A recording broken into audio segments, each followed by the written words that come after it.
I think he took 4 cars out of the race And was pointed in the wrong direction. Oh, 100%. And letting it eat, too. Just let them back up. Remember how your last 4-wheeler race went? Cord, that was a complete fluke. That's when he was in the amateur league. Yeah, though. that one didn't have a built motor. You better know I'm coming through on the back wheels on my lap. You're going to do this, you're going to hear, yeah, and then, shoo. I'm scared money don't make money. All right, here we go, boys. Another episode of Checkers and Records. It's kind of been a while since we did this. D, do you even remember who's the current champion right now? Me? Somebody stole the belt, though, from me. No. I don't have the belt. So. Bro, it's literally Dusty above my office up there. I look at it every day going, I'm the longest reigning champ. The QD has been the longest reigning champ for a while. But we've also invited back a special guest, the dirt track specialist. I think that was the last episode you were on, wasn't it? Oh, yeah, Vegas to Reno, I think. But we did talk about some dirt track stuff, didn't we? Definitely did. Yeah, we'll probably talk about that some more tonight. Cord Behrens. David Behrens III, a.k.a. Cord in the house. My dog. Here for Man, fresh off of a big race out of the Parker 250 that you kind of had the crew chief this time, didn't you? Yeah, I just got thrown in, you know. I can tell by the look on his face. He's like, yeah, I don't want that title. Why wouldn't you want the title? Is it because of me, Cord? Is it because of how much you have going on already, or what? Man, I'd enjoy that position, but I only want to go out there and do the racing. I don't want to come back and do all the other grunt work that we have to do. Oh, you want to do the easy part, the fun part. Yeah, the fun part. The rest of it, we can find somebody else to do that. Yeah, okay. Just fly me out there, but hire somebody else that work on the car. Fly me out to the races, and I'll just be the crew chief out at the races. I always make sure everything goes smooth out there. No, So, you know what I mean? Yeah, you do a good job of that. That's for sure. There was for sure a lot of F-bombs flying around. There was. Yeah. By who? Cardio. There was? Yeah. When? Specifically More F-bombs than I've heard him say in a long time. Was it because we basically had to completely re-prep the car? Yeah. Oh, yeah. Basically that. Yeah, that was before the racing. Those were getting dropped. They were warranted. Yeah, definitely. I feel like he's earned that, though. Like, you're like a hand, bro. You started out on our team, Mal hired you, and then you moved over and you're lead fabricator now. Nobody knows what they're doing except you. So you kind of earned to tell people bro, I ain't packing no trailer. I'm above that now.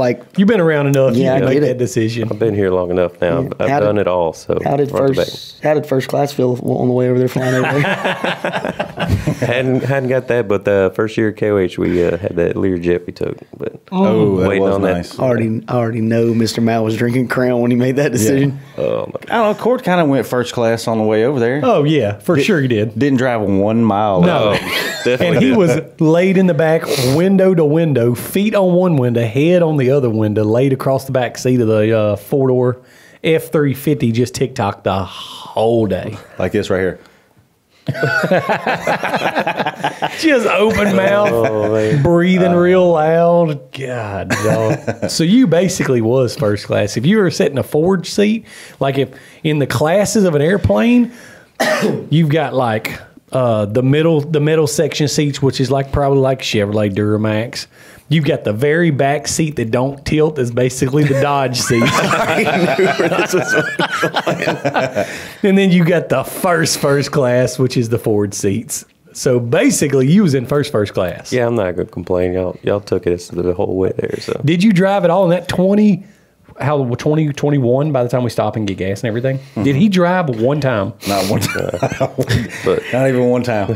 But I'll be honest with you. Anytime that we ain't riding 5 deep, it's kind of like we all riding first class. You know what I'm saying? Ain't no lie. Yeah. So for people that don't know, when we pack out and go to the races, we have a 20-hour drive one way from Shreveport, Louisiana, where our shop is and where we all work, all the way out to, for this one it was for Parker, Arizona. For the other ones, a lot of times it's in Las Vegas. It's all over Nevada, Arizona, and a couple in California. But there's times that are the dreaded 5 ride where you put 5 grown men in an F-350. That means there's 3 in the back seat, somebody sitting on the hump. If there's anything I knew about growing up when I was a little kid, nobody wanted the hump seat. What are you talking about? As a kid, when you got in, you wanted to see from the back seat. I went straight to the middle. You did? Yeah, bro. I'm trying to see and talk to my mom and tell her to figure out where we're going. Everywhere felt like a road trip, even when you're going across town when you was a kid. That's when there wasn't no seat belts. You was just bouncing all around the car. Yes. You was over here, you was over there, you was up front, you was sitting on the console, you was doing whatever. On the wheel wells in the back. If there was ever a place that I wanted to ride when I was little, it was laying across the back window of my grandparents' LTD. Bruh, you had the best jam and stereo right in your ear, and you just laid across that back window. Did y'all never sleep in the back window of your grandparents' car while they're driving? No, I didn't, but I know what you're talking about back there where it gets real tight, and that's where like the moths and bees and stuff go to die and get dehydrated because you can't reach them. You know what I'm sleeping saying? like a turtle in the sun in the fish bowl. Someone was I was laughing. I was telling somebody something because they asked me, they're like, when do Dustin and them practice like everybody else practice out there? I said, they drive from Shreveport out there. That's their practice driving, because I was telling Brandon today, and I was laughing. He was looking at me like, he didn't think it was funny. I was just thinking in my head, like, how goofy that is. I'm like, oh, we pre-run on the way out there. Whoever's in the passenger seat, 20 hours hey, of can we pass them? Yeah, you're good. Go. For the 50-foot trailer. 20 hours of pre-running just to get out to the race. So we didn't have to go 5 guys deep in the Ford this time, so that was living in luxury for us, right? Sure. But it just meant that when we got there, we didn't have much help. But coming to the rescue, coming in a pinch, the ragamuffin bunch that is BMF Racing really stepped up for this Parker 250, didn't they? Yeah, they did. They were a big help. And if there was anybody dropping F-bombs about having to re-prep a car at the race, them dudes. Oh, my God. Them dudes. Sponsored by Budweiser. Well, some of them laying around for sure. oh, dude. Look at Cord when they showed up. He was like, thank God, it's going to be okay to drink. Bro, they had big, like, Cowboys starting to do it. He's getting to where he's doing it long enough to where, like, what starts out as a small job, then it turns into a big job. He's starting to get some of those. Yeah. So it's kind of funny to see how he deals with it. And he did find himself one of those. He sure did. This past weekend. A big job. What? All right, fill me in. I wasn't there. So this is what's crazy about Cowboys. He's really smart, and like he really breaks down everything that he's doing. And the more, like Dustin said, the more that he started racing now, like he'll actually start noticing stuff, and you'll see him walking back and forth, literally from our car that we built to the car that he had built by another shop. And so he'll walk back and forth and look at our car, and then he'll be like, "Hey, Dustin, what is this on your car that's not on my car?" And so like, we'll explain it to him, and then he'll start, all right, I'm going to change that real quick, and he'll start changing stuff. Well, then it extrapolates into stuff. But before, he would just show up to the races, and like the car, dude, was terrible prep jobs, and he would just race it anyways, because like he didn't know, well, now it's broken. He's actually started working on his own car at his shop, prepping his car. Bro, he has no chill. No. He has zero chill. None. I said, yep, this will be the start and end of his racing career. And not thinking about how much work he's put in for UFC, I was like, bro, he kept telling me, I'm going to start my own shop. And I was like, no, let's not do that. Let's do a website. Let's start there. You're about to start race prepping your car. I'm going to tell you right now, you see your shop out there that's taking 4 months to build? This is the kind of employees you're going to be hiring out here trying to have a race car ready. You ain't going to have a bunch of cords in the shop. No, but like you said, so he started checking out y'all's car. Yeah, and so when they started looking at our car, he started realizing some things was different. He's like, you know what, let's change it. Tonight, even though the race is in the morning, let's go ahead and make some changes to our car to match their cars. And Cord, what did he end up with?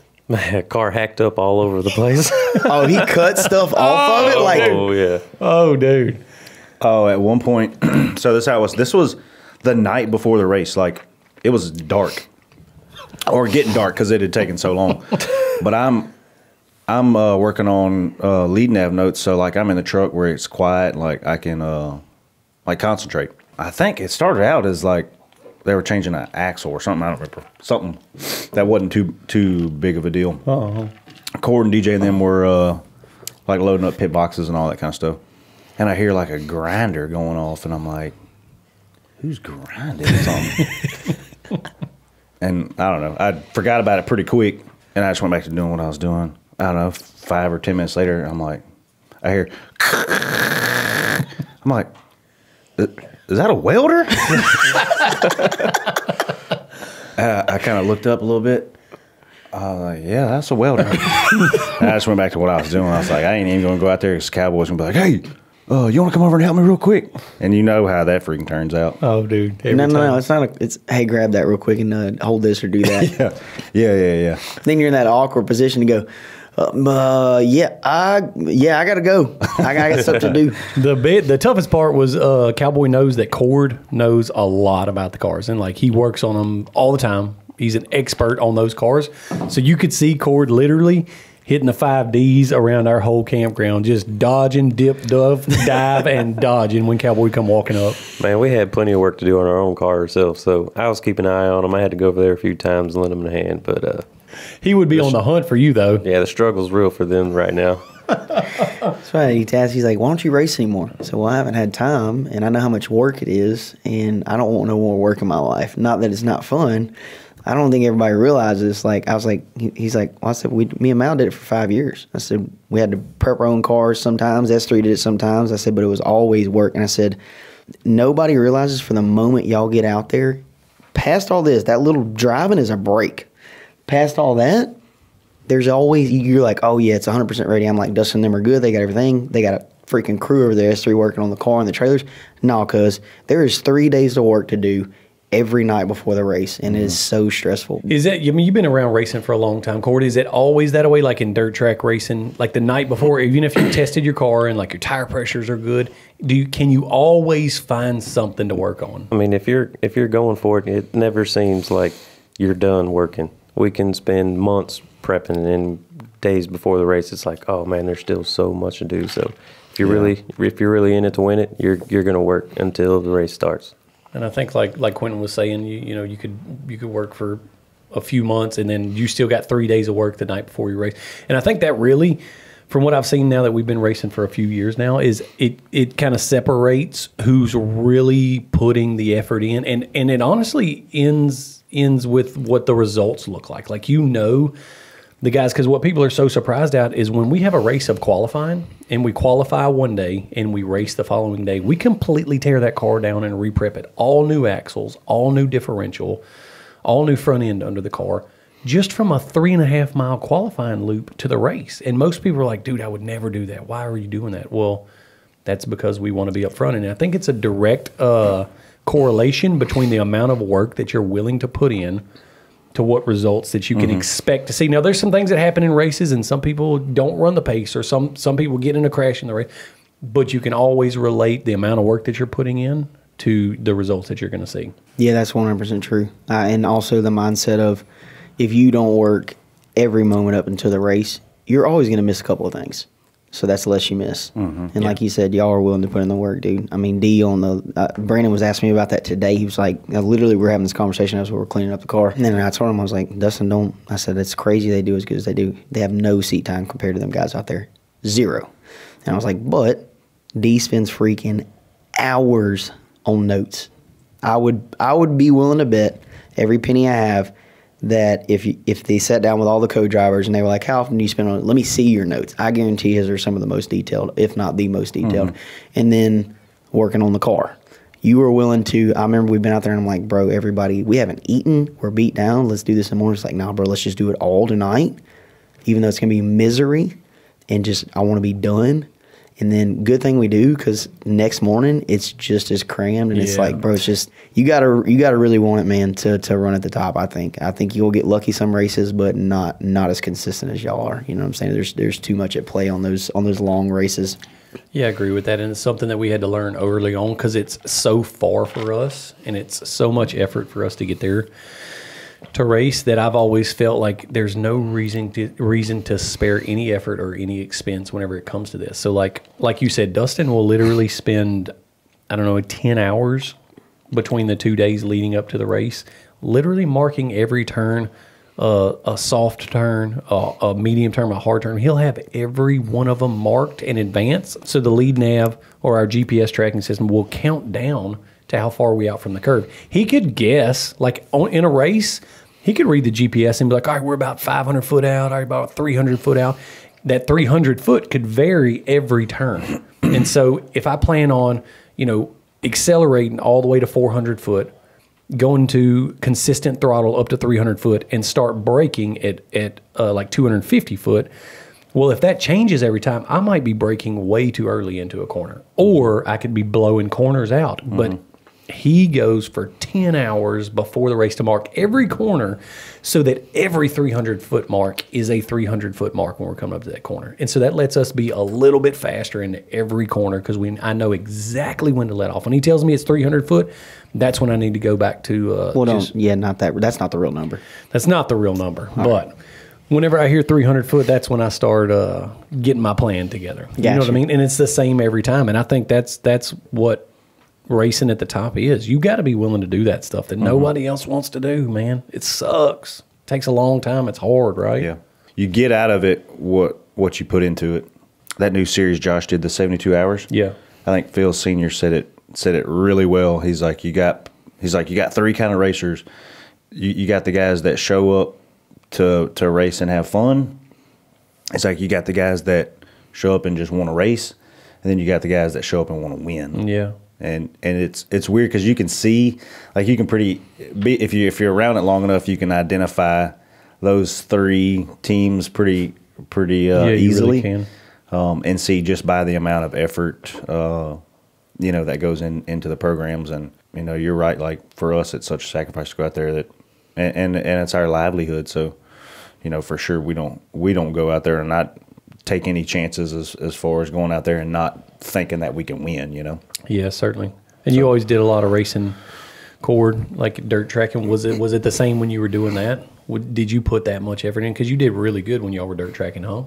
Yeah, but we don't put near the effort in that we do in our off-road racing. It's a whole nother beast out there.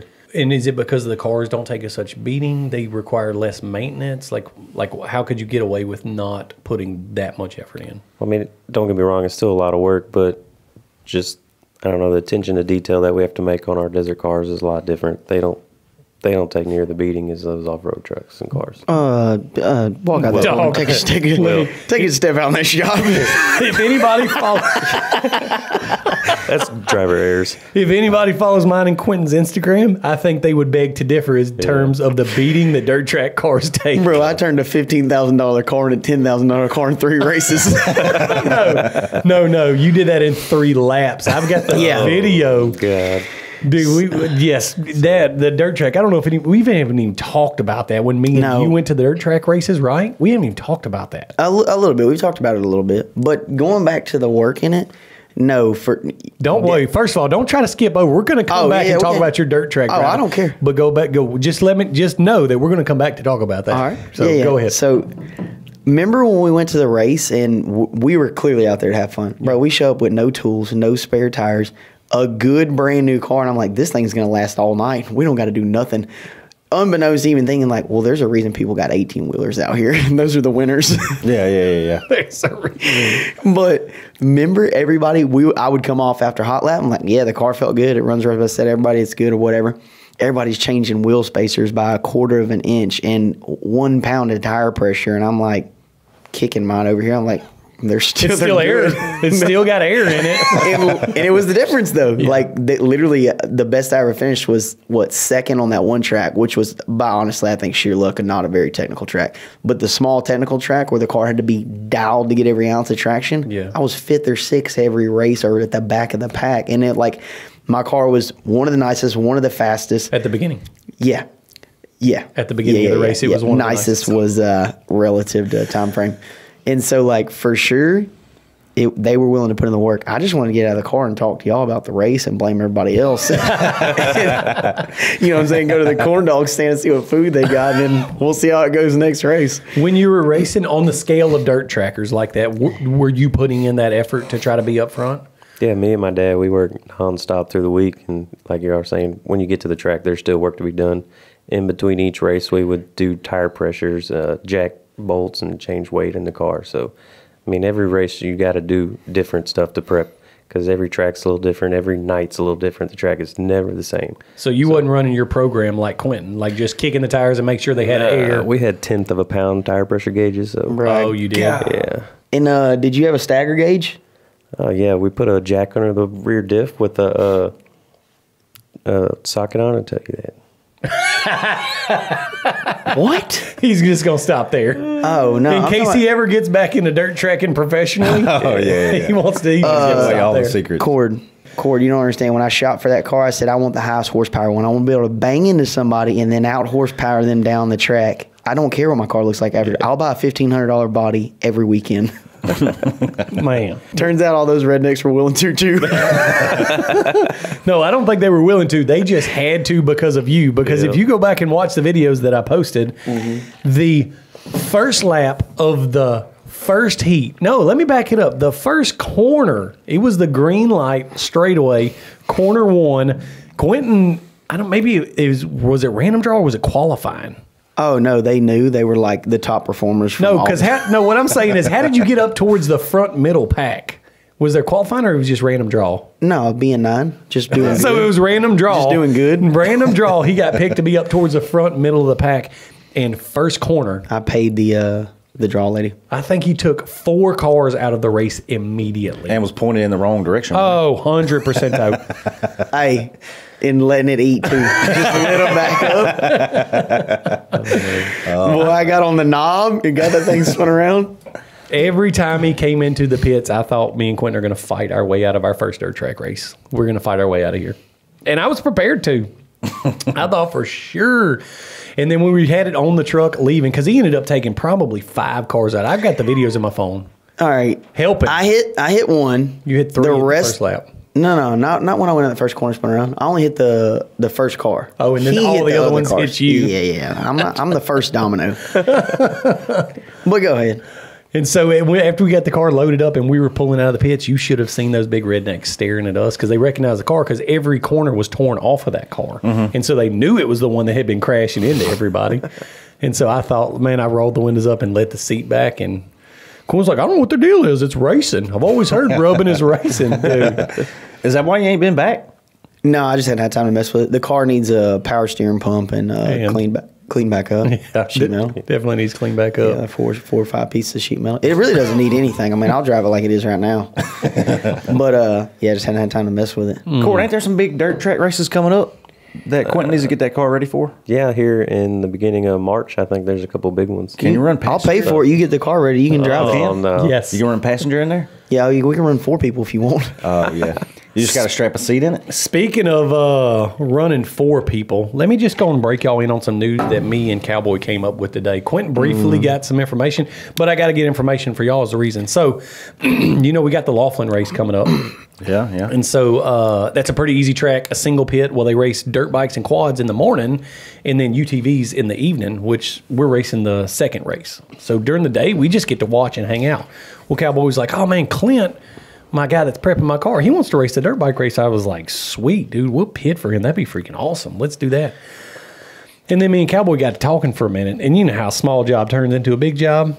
I said, Cowboy, don't you have a Banshee at the ranch? I got like 4 of them. He said, yeah, I got 2. I said, do any of them run? He's like, man, I got a fast one. It's got a fully built, juiced up race motor, long travel on it. I said, why don't we race that at Laughlin? Oh, man. So now, me, Dustin Henderson, Quinton, Cowboy, and Eric are racing the Laughlin Classic in the expert, pro, amateur. I don't even know what we're entered in yet. Everything. Iron Man. The Iron Man expert. I don't think it's Iron Man because we're going to swap laps. We're all racing in the Laughlin race on Cowboys we are? Banshee. So I meant to tell you earlier today, What is Cord racing? Cord's pitting for all of us. Oh, yeah. Man. All right, so I'll be impressed if y'all make one lap. Oh, we're going to make more than one lap. Remember how your last 4-wheeler race went? Cord, that was a complete fluke. That's when he was in the amateur league. He's pros it's pro now. class now. Yeah, that one didn't have a built motor.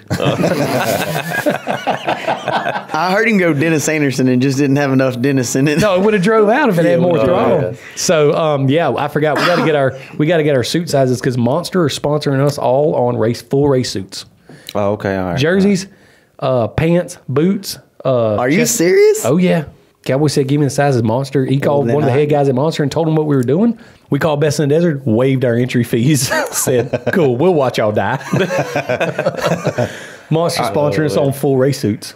Yeah, if you ain't fast, at least we're going to look good. You know what I mean? We're like a full quad race team Yes. with a Budweiser stickered. Banshee. I woke up to this phone call. And he was so excited. I couldn't be that excited if I won $1 million.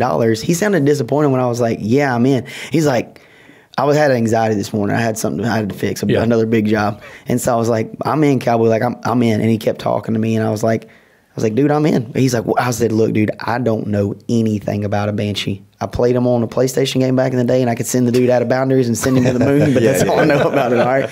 I don't know anything about those things. He's like, well, who can do this? Who can do that? I'm like, well, call Fox.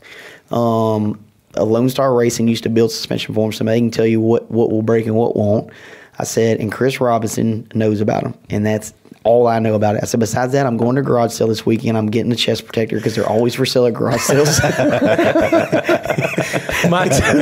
My two questions for you, Court. A, how do you think we're going to do? B, if we need another driver, are you in? Oh, I'm definitely in. I think y'all will do well though. I got third. If we need a driver for the desert race, are you in? Okay, yeah, that's what I was referring to as I'm in for a desert race drive, not a four wheeler. So you're saying if I get injured, you'll take over driving the desert car? Yeah, no problem. I got it. that. I was quick on that track last time I was there. You did do good. That's right. Your first world championships, you came in fourth on that track, didn't you? Fifth. Yeah. That was your first UTV race ever, wasn't it? Yep. But you're like a natural just don't give an F though. Like I've driven behind you and raced with you and you're not slow at all and you are willing to tear a car up, son. Yeah, no fear. You got to live that Bro, way. you are literally a Dustin Jones Jr. 100%. I've seen you drive. I'm like, bro, I didn't know Cord had this in him. He don't talk much. He's just back there working at work. Bro, put him in a race car. Can you imagine them two on a dirt track? Oh, man. Gosh. It's going to happen this next year. It's going down. Uh-oh. Is that a prediction? You can be in the dirt track car? I've been looking for a while. Son of a gun. Does the S10 get turned into a dirt track car? No, definitely not. That'd be sweet, though. What do you know with the S10? I'm building a little pre-runner out of it. Got a 6-liter 480. What? Like a big front end, like for jumping stuff? Mm-hmm. Yeah, we're gonna send it. Yeah. Oh, man. So now that we started putting together this quad race team, we're probably going to need to start pulling together some sponsors. I know we got Monster on board. Okay.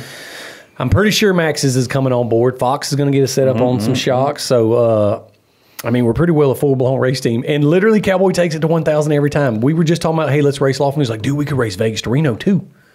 We could just race pit to pit. You know what I mean? He said, I could race to the first pit, get out, I could come back and be ready to start in my car. You could race from second pit to third pit, and then you could come back in one of the chase trucks and get in your car. It's like, Pal, this is getting way out of control. Yeah, I think way out of control. I think Monster's on board, but I think that phone call with Can-Am on why you weren't in the race car if something happened would go a little different. They would be like, yeah, but we're no more of this. No more of this.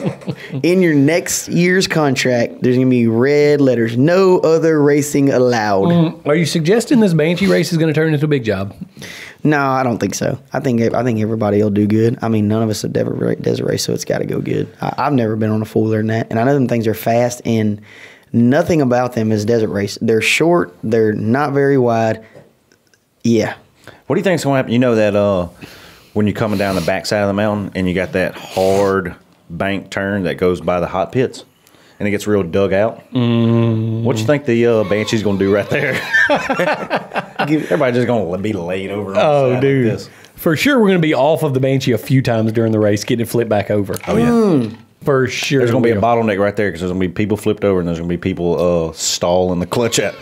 Oh, no, probably just us driving clutch sport quads. I'll come through the pits like 12 o'clock, boys standing on the back bar. Dragging an arm, just hand down, you better know I'm coming through on the back wheels on my lap, because slowed down so you can get a clutch drop. Drag, yeah, I'll give up a position to drag a back bar, because I'll just put DH on there and let him go and pull that position back up, because I've seen him do some LACC racing. They're just gonna hear yeah, and then shoo. And if we're not doing good, blow through the hot pit, even if it's 25, so everybody's looking at you anyways. You know what I'm saying? Just tear through there full speed. Just take that penalty. Just take that penalty, be worth it, right? Yeah, it'd be worth it. I guarantee you we make the highlight reel of the next.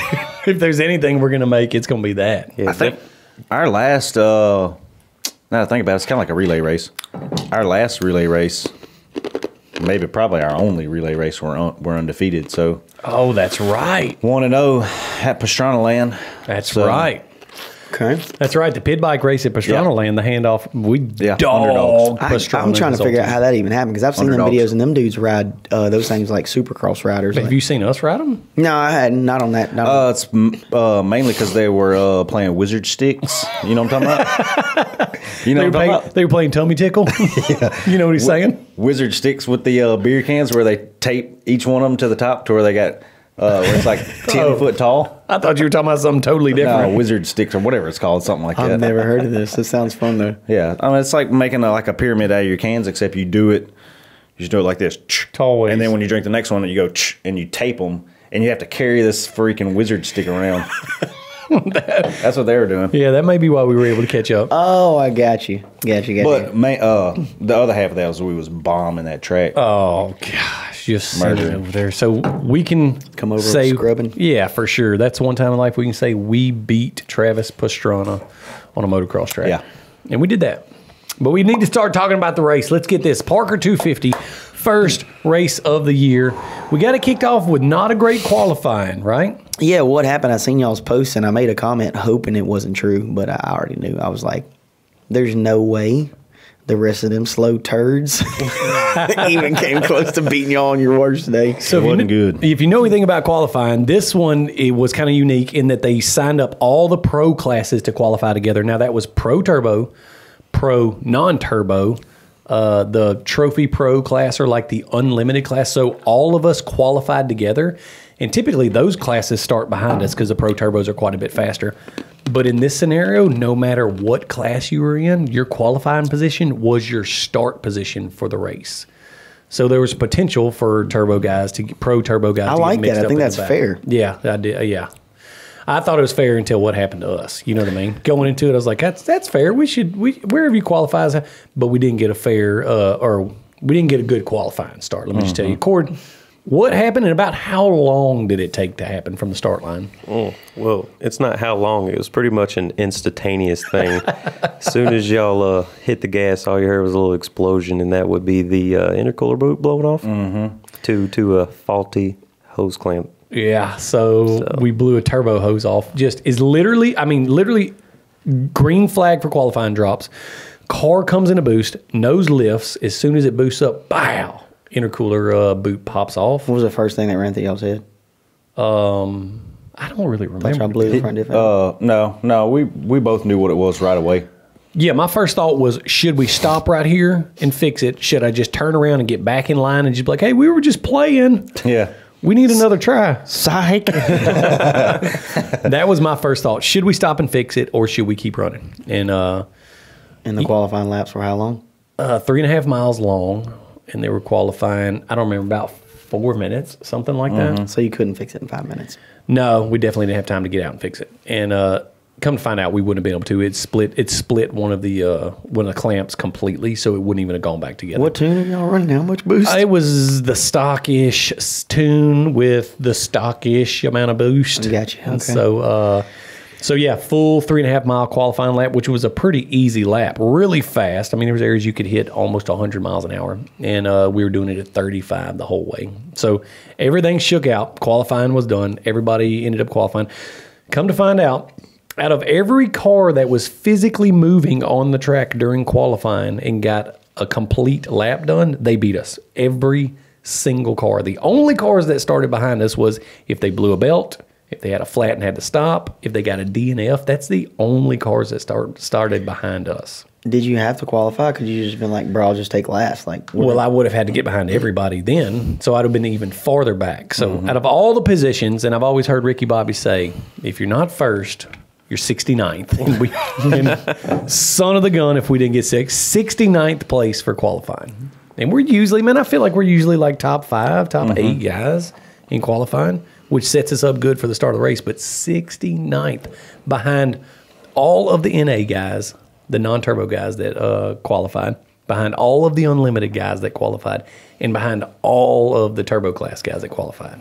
Yeah, literally behind every slowest person that that was out there. But on the bright side, it's the sexiest starting position. Man, you could if imagine. there was You know ever what I a mean? position you would want besides first, why wouldn't it Yeah. be 69th? 69th out of like 80. Bro, y'all was the 9 on that one. You was upside down. It was man. Yeah, we was the 9 for sure. man, it was disheartening though, and it was not a good feeling because we had just gotten done putting in a lot of work on the car, and there was still a lot of work left to do, and it's the first race of the year, and man, there was just so much riding on us qualifying well. Yeah, that man, something like that that's kind of out of your control, man. I like to call that an engine oil cooler on the Corvette. Yeah. Yes, precisely. On your third Corvette. Yeah, just like that. So I think the most difficult part was Cowboy actually qualified in front of us, right? Yep. He qualified. Where did he I think qualify? it was 29th. yeah, wasn't it? something like that. Yeah. Yeah, so Cowboy actually qualified in front of us. And you think for 1 second he let us forget that he beat us in qualifying? Definitely not. He was making sure we knew about that. No chill. But, bro, he got 4th in Pro Turbo, right? Not unlimited class. Yeah, in the unlimited. Oh, I class. thought he raced Yeah, Pro Turbo. I thought I seen the no. post, and I was like, because we had just talked about, you were like, man, I kind of advised him on, like, race a year here, figure out all the cars, your prep job, and all that stuff, move to this. And then I thought I seen a post. I was like, hold on, he jumped to Pro Turbo class and freaking smoked everybody and got 4th, but he finished 4th in unlimited. Yes. Okay. Yes. Yeah, same class you and Mr. Mal used to race in. Yeah. Oh, so he Which moved. it's a lot bigger than it Really? used to be. It used to be there was like maybe 8 or 10 cars. Now Yeah, we there's kind of like, made it prestigious. yeah now it's 30, 40 cars now. Still Yeah. people running chainsaw motors and all that Yeah, stuff. Yeah, there's big turnouts in that class. So he qualified in front of us, which means we had a terrible start position at the very back. So the crazy part was, or it was crazy to me, the way that everything staged up was the starting line was on one side of a hill. It was like a hill that we were parked on the other side of. The pits were on the side. It was a big hill. So you had to go around it to get to staging. Well, you go to the right around it, you go to the back of staging, they point you which direction to go. Well, we didn't know that, so we went to the left around the hill, and that was the start line. So literally we pulled up to the start line and had to drive. It was like the walk of shame. Mm-hmm. We had to drive from the start line all the way back to 69th place, and we showed up a little bit late to qualify. To staging. Like, Didn't even care about the racing more. You were like, you know what? we just knew it was going to be a while before we got Yeah. started. Yeah. So we showed up 15 or 20 minutes late, so every car was staged up already, and so we literally drove past every car that started in front of us. And because we had made that post the night before, like I was joking around about like, man, started 69th. We're going to try to run for the front. We may have to put a front end on the car on this run. So like every 8th or 10th car, somebody would stop us and like, hey, bro, I just want you to know, like, all you got to do is hit your horn. We'll let you go. You don't have to ram us. I was like, all right, Yeah. all right, cool. Did you, DH, were you over there going, hold on, let me pull up my list on my iPad. All right, check, they're good. When we got back there to the back and like we were just hanging out, relaxing, I think probably 2 or 3 cars right in front of us literally got out of their cars, or their like crew chief came back over to us and was like, hey, bro, like, I know, you had a tough qualifying. We saw what you said last night about the front bumper. Like, don't worry about us. If you'll hit your push to pass, we'll let you go. We'll scoot over immediately. And so I think everybody, because we were going through those guys that had never raced with the Pro Turbo guys, we're kind of thinking like, oh, man, this dude's fixing to come through here on a tear. And I'll be honest with you, they was not wrong. I don't want him to kick a field goal with my car. You know what I mean? Dude, when we finally got to our position, it was so far back. You couldn't even see, like, the starting big banner thing. Like, it was so far away. It was out of sight where we Yes, were. it was. It was. Did your lead nav show a red line in front of you like a traffic jam? I had to zoom out to even see the track. We were so far off track. Cord, how'd you feel our odds were going into that race starting that far back? I knew it was going to be a rough day for us, but I have faith in you guys. I know you put in the work, so we were going to come through. But, man, to finish third where we did, like, man, I was blown away. We always was hoping for is a top 10, so. Yeah, that's kind of what we targeted was just get in the top group again, try to make it back up to the Pro Turbo class. But we had already committed because there's only 5 races this year. Like we committed, we can't do bad in one or we're out of it. So we literally starting 69th, have nothing to lose. So we might as well try to go for the front. And we did make that run. We did. Isn't that so freaking weird how that happens? Like, what's crazy to me is same prep job, same thing every time. And it seems like every time y'all end up at the back, you're like, bro, why can't we run up to the front when we're starting qualifying 10th? How we go through 69 cars and get to third, but we can't go from 10th to first every race? Dude, it's so crazy. It's just motivation or something. I don't know. Like, what skin is in the game or what you got to lose. I don't know. And the car held together good. Like, man, thank goodness. Beating on it? We put in so much work those 2 days leading up, basically fully re-prepped that car and found so many things wrong with it that I'm surprised. But we did put that work in. We stayed up late every night. We swapped all the drivetrain.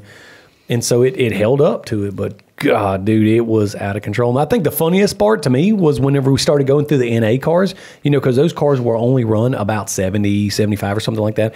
And so we were hitting those roads doing 95 right at 100. And so when we would pass them, dude, we would literally blow by them 25 miles an hour faster than they were going. Just skint back. Oh, dude, just skint back. And you could tell... Like when we would roll in, this was the process the whole race. We would roll in when we got within a distance where you could hit the push to pass, which is that notification thing. It pops up on their dash that there's a car behind you trying to pass. When we would roll in, we'd hit the push to pass. We would keep moving forwards. Whenever we got a certain distance, Dustin would kick the horn on. If they didn't move by the time we hit the push to pass, hit the horn, we never stopped. We would just hit them. And so... that first probably 10 or 12 cars, I don't know if you noticed, but as soon as you hit the push to pass, because they was pulling off the track, they knew who it was. Because that pack had all qualified together. They qualified the same speed, so there's no way somebody was just chasing them down like that, except we were the only pro turbo car back there. And so whenever they came on, you see the car like start darting every direction, then gone off the track. They pull over and stop. So yeah, man, made our way up to third. The funny part was... we made a bet to a dude. It was Cowboy's pit guy or something that we was going to catch Cowboy on the first lap. Mm-hmm. And so we were coming into the pits. So Cowboy started 29th. We started 69th. And jokingly, I told Cowboy, like, we'll have you caught on the first lap. I'll catch you before. And he said, no way. Yeah, he said, there's not a chance you are going to make up that much time on the first lap. No way. And so we're rolling in, and Dustin always calls when we're a little ways out. Well, we had to pass the pits, and we were about 3 miles or something from the pits.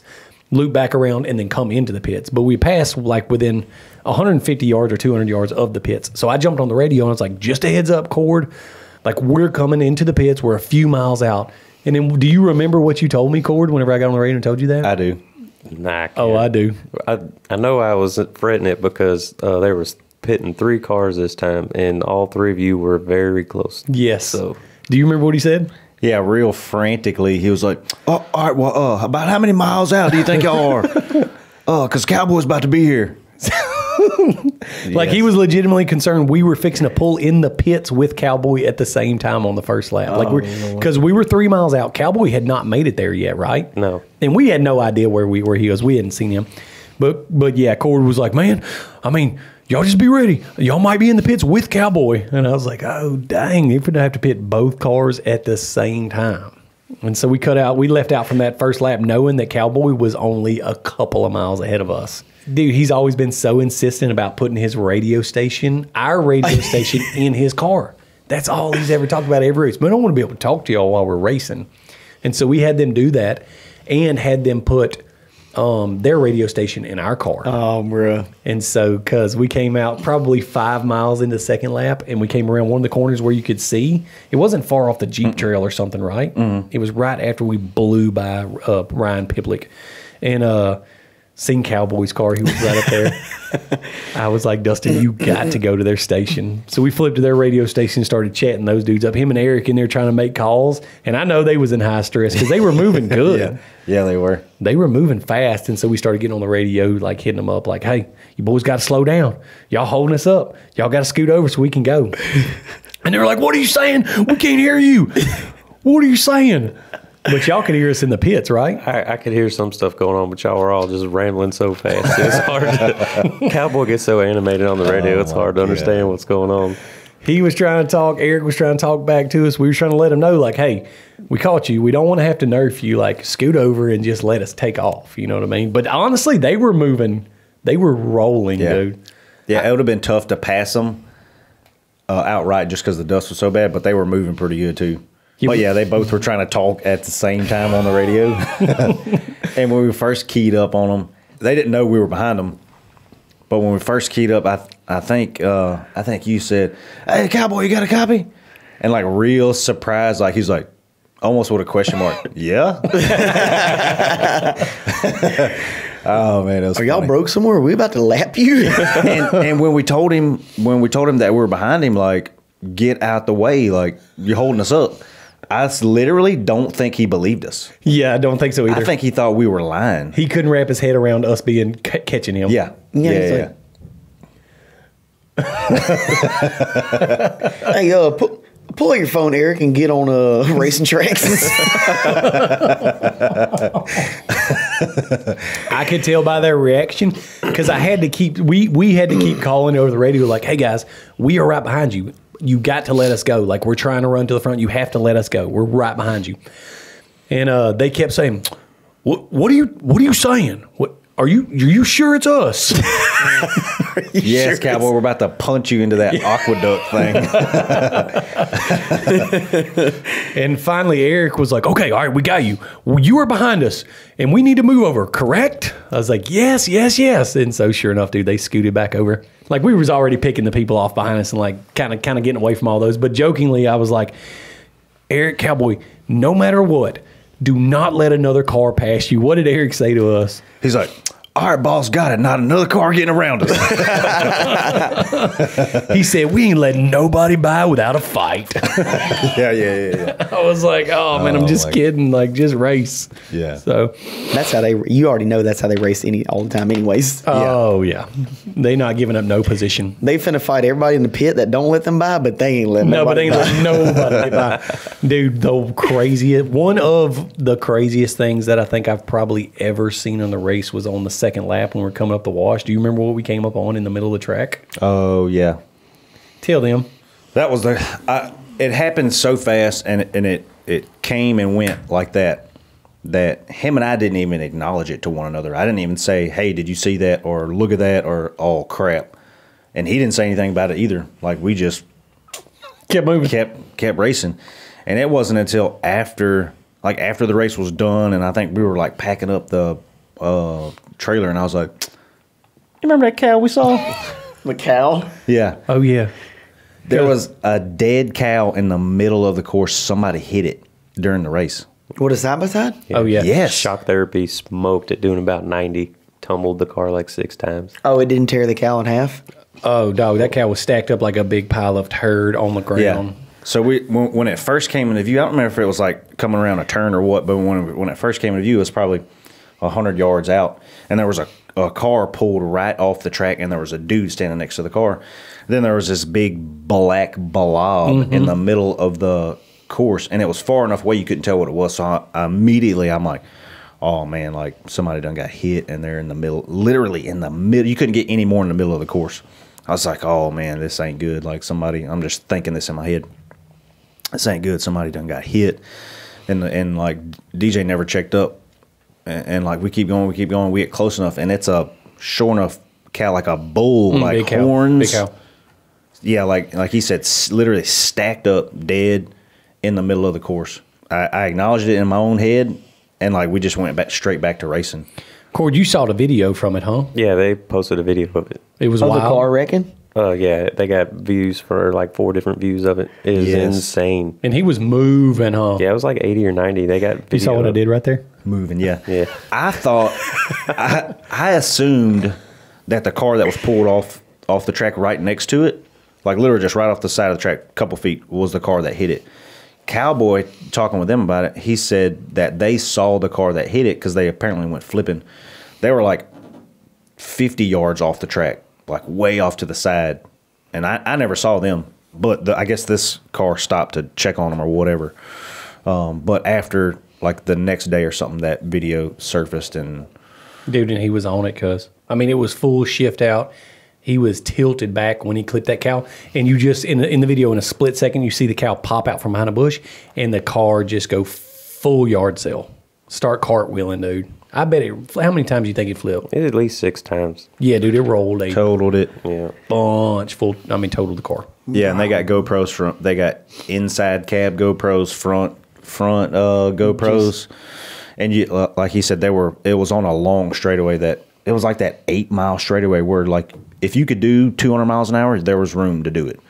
And watching the video, the lead up to it, like it's wound out, like it's wrapped out, and I listened to it while they were watching it in the truck. I listened to it without seeing the video, and like you can just hear full shift to zero throttle like that, and then you just hear carnage. Bro, they was just cutting steaks everywhere. Oh my God. They turned that cow to mist. on one of the cameras, like it turns it to mist. They're lucky any big portion of meat, 30 or 40 pounds at 90 miles an hour, didn't come through the window. They were, what do their fire suits look like? And helmets and stuff. Brown. Mainly the back They entered the butthole? Yeah, mainly the back of them was just brown. The whole back of their fire suits were brown. Bro, what's crazy is they all, like, that's not, and I remember in the driver's meeting, they were saying, hey, y'all be careful out on the course. We saw some cows, some wild, I don't know if they're wild or it's BLM land, so I guess anybody can put their cows or whatever out there. I don't know how it works. But they were said during the driver's meeting, like, hey, there's some cows. We saw them while we're flagging the course, so be careful. And they've said that before and literally have never seen nothing except recently in a race last year we come around a turn and saw some cows. Almost hit some cows. It was on one of the podcasts we talked about. Vegas to Reno, maybe. Yeah, I think so. But like before then, literally I'd never seen no cows, especially not out at Parker. We raced out there a bunch, but they were running like second place. And this was kind of towards the end of the second lap, so it was towards the end of the race, and like we had already made our way towards the front a pretty good bit. And we had come up on it, and I don't know if it was happened in the last 10 minutes or something. Like it was still looked fresh. Yeah, still pretty fresh. So they hit it, and they were in They said they were in second place, but yeah, doesn't everybody second physically, first on corrected time is I think what they were. Yeah. But when you watch the video, it literally pops out of nowhere. Like there's no time to prepare for it. Like not even time to mentally process it, to chop throttle or swerve or do anything. They go back and get the skull and the horns? That's what it looked like they were doing while we were standing there, wasn't it? Yeah. Chopping the head But off. man, what's crazy about it is that, like, it could easily happen to us or anybody. Like, And nobody could have dodged that. No. In the video, like you wouldn't have had time. No time. Well, I mean, if you got a lot of dirt track experience and stuff, things happen quick. stuff slows down like Matrix stuff. Yeah, you just kind of, you got that racer vision. You know, they got that chopper. I don't know why they didn't have them spot for him, you know. Oh, that's true. They do have a helicopter. Yeah. This is the first time in a couple of races I haven't seen them flying that. Yeah, they were up there. Yeah, I know. They we were. I would Yeah, have. but You think somebody's pissed about that cow? Oh, for sure. That's a couple $100 or something. I'm gonna be honest. I thought I saw a Yellowstone brand on that thing, and if Rip finds out, Bro, you know they was out there counting ear tags, and he's on his mule driving around there, and all of a sudden he's like, "Where's my other one?" Yeah, they buried that thing. dude, if Rip or Casey finds out about this, son, I was watching their video. They said that they have to let the rancher know and pay the rancher for the cow for the going rate. No, because I'd send him an invoice for my race car minus that cow. And then the balance will be on him. Yeah, their $80,000 car was demolished. yeah. I'd just be like, all right, let's have to square up. What is that cow worth? $2,500. All right, we'll take that off. And I got an $80,000 car. Now you owe me some money. Yeah. Or a lot of cows. All the technologies, they should have GPS trackers on all them things now to be able to wrap them up. Because that's a huge safety hazard. What was those cows doing on the race course, anyways? Yeah, I guess they couldn't find them. Trying It's to- one of them lone rangers. Trying to race or something? What was they doing? Probably. Tearing some stuff up, I know that much. Speaking of tearing some stuff up, right there towards the end of the race, we just about tore some stuff up. Yeah, not long after that cow episode, we got hooked up with another racer on accident. Matter of fact, I mean, it wasn't our fault. It was mainly his fault. I'm going to blame him for yeah, sure. it was 100% his fault. But there was a thought that passes through your brain really briefly that you're like, 4 hours in the race and we're doing well, and we're done. Now Yep. we're done. Yep. Race is over with right Yep. here. That's immediately what I thought as our day is over. Like, started thinking about what snacks you had in the car. Yeah. See if we had some Skull cans taped to the roof for the rest of the night. Just to put a chawl in. Yeah. But we were on a long, fast straightaway chasing in some dust. Didn't really know at the time who it was, but we did our normal process. We hit the push to pass. We got closer. They weren't moving. But as soon as we hit the horn, you see them try to dart over. But the thing was, we were kind of in a one lane with like high banked edges that you really didn't have a good spot to get out. And so for me, I would have just kept following them with the horn on until they found a spot. No issue. Just really keeping the pressure on. Yeah. But now that I think about it, let me back up a little bit. We did go ahead and nerf him, okay? When we caught up to him with the horn on, we went Did we? in. Yeah, we hit him. I don't remember if we did or not. We did for sure. I remember now. It's always frantic too. Like either when somebody runs over you run up on them, it's such a heightened situation with no communication. Yeah. They're like, I got to find somewhere now. And realistic, it's like, bro, as long as we stay running this pace, we're not really slowing each other down. And we could have kept moving. There's no good spot. Because everything went smooth until it didn't. So basically we pushed a pass on him, didn't move. Got close, put the horn on, didn't move. I immediately bumped him, just a super easy, like a normal Nerf. Well, he did. You don't ever have a good judge of how hard you hit the car or damage the car. They were easy. Yeah, I was about to say, I don't have a good judge. That particular one. Yeah, the first one. That one was easy. The first one was easy. So we bumped him, just nudged him a little bit, and he's like, okay, he knows we're back there. Well, he immediately tried to get off the track where there wasn't a good spot to get off the track. And I would have been fine if he just kept moving with us and like, okay, pull over when you can. So whenever he went right, like we immediately went left, and I dropped the freaking hammer to make the pass. Well, the bank of the track kind of drug him back down in the middle of the track, and I was already full wide open throttle. He had real weak purse arms. Yeah, pulled it out of his hands, steered back downhill. And there was no way for us to even get on the brakes by the time we hit him. And so we hit him, went tire to tire, broke our front axle, ran up the back of his car, tore his rear fender off, and got hooked up with Dan Fisher from Lone Star Racing. Oh, my God. Dude, and I felt terrible because I didn't know until that point it was Dan. Not that it mattered. I wouldn't have even done that to any racer, but whenever it's like a friend of yours, then like Dan's a great dude. I love racing with him. We were hooked up, and so he drug us for like 50 yards hooked up. And we were pumping the brakes, and like I was rocking the steering wheel, nothing. Bro, he's still on the throttle? Couldn't get off. Well, he was like slowing down, but it drug our car because we were literally hooked, my tire under his fender up by the bell box. And they wouldn't get unhooked. And so we almost came to a stop, and I was like, crap, dude, we got to try something. So I just stabbed the throttle and turned full left, and our tire popped out from under his fender, tore his fender the rest of the way off. And then we just went ahead and took off. And so y'all passed him? Yeah, we made the pass. Did y'all look at him when you passed him? Or were y'all like looking to the left like something else is going on? I looked the other way like, what happened with that cow? Where'd that cow go? That was best case scenario for us because that could have went south really, really quickly. And when he says like our tires were locked up, like smoking, squalling, burning rubber, like we was hooked.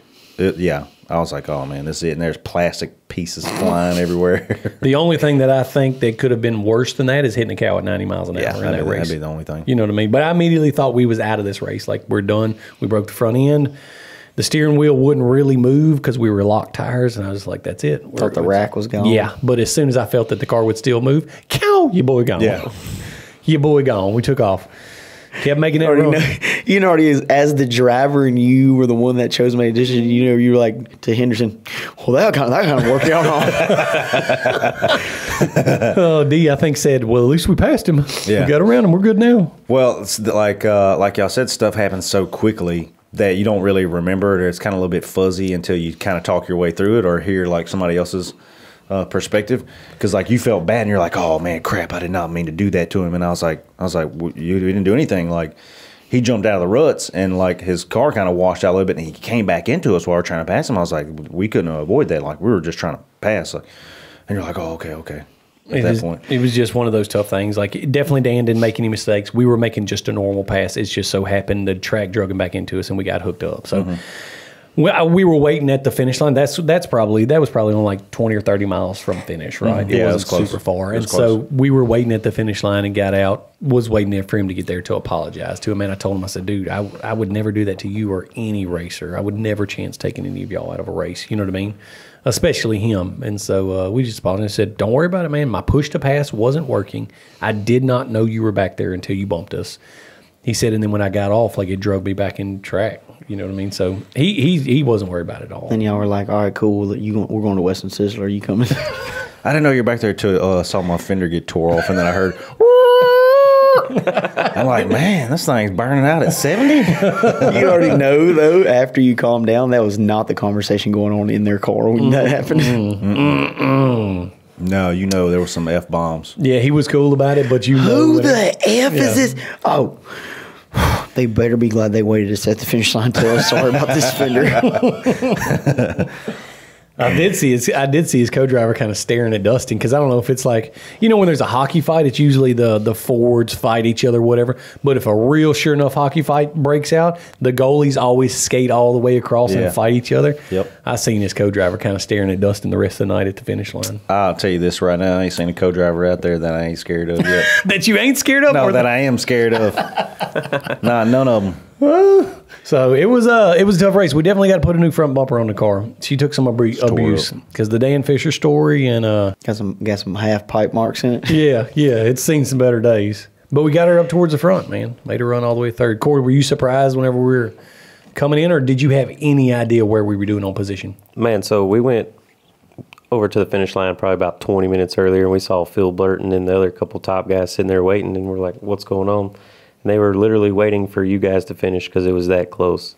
So at that moment, I was like, yeah, finally, you know, some information because we have no self-service, nothing to track out at that track. So, but yeah, it blew me away that they were literally waiting for us to finish to see who would win that race. So I think we ended up 1 minute behind third, which is just phenomenal for passing physically 65 cars because we finished fourth physically. Yeah, so. yeah. 69th is coming in, possibly tied for third. So the look on their face was like, who? You know, they were not expecting that. I don't think it's ever been done before. Make up that many positions especially in a race that short. You know what I mean? Like we've run from the back in some longer races like Vegas Reno where you got 600 miles to do it. You got all freaking day to do it. But literally a 4-hour race to make up that many positions, like, nah, bro, get out of here with that. He was on the move, though. That's why I heard Cord had his shirt off and was like slamming on the ground going, don't sleep on my boys.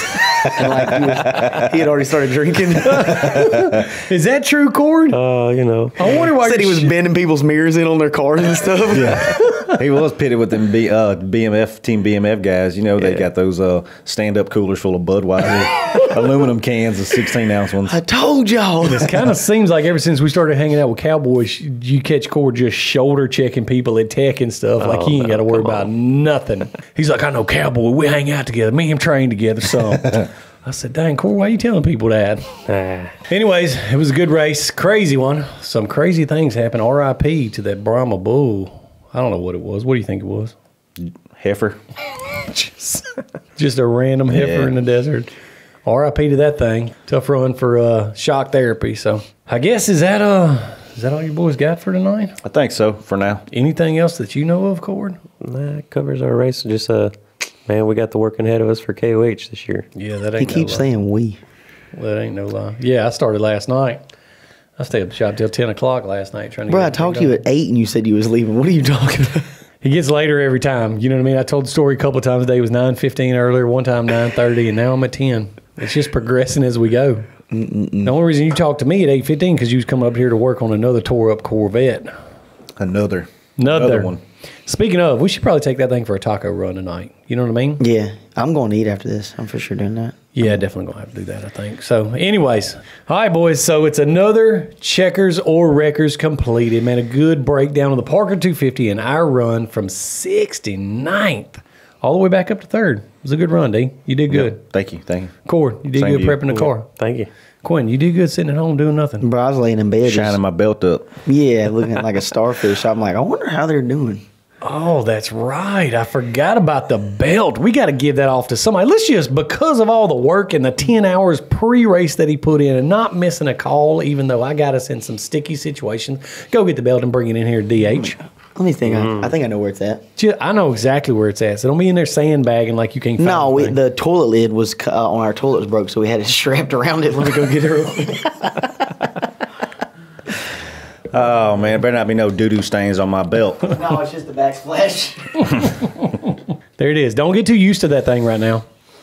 Sometimes I just sit under it on my desk on my butt cheeks. We really, It does smell like him. D, you did a good job. I ain't gonna lie. That belt is well deserved, but we just had to take it from Quinton because he's been controlling it for too long. Yeah, it's true. We had to bring it back home to our. They call me something like, listen, bro, you're gonna have to take a fight or give that thing up. It's time. No, they call it. What's that interim? Yes. Pretty well. He's just got to relinquish it because he hadn't gone for a title fight in too long. Vacated it. He had to vacate it. Vacated the title. So that's a wrap. D. Henderson bringing in the championship world title. the end of this Checkers Records. If you want to go check out some more Checkers Records, we got a bunch more on YouTube, on Spotify, on Apple Play, on all the listening platforms. And keep your ears open. We got some more coming. Yep, scared money don't make money.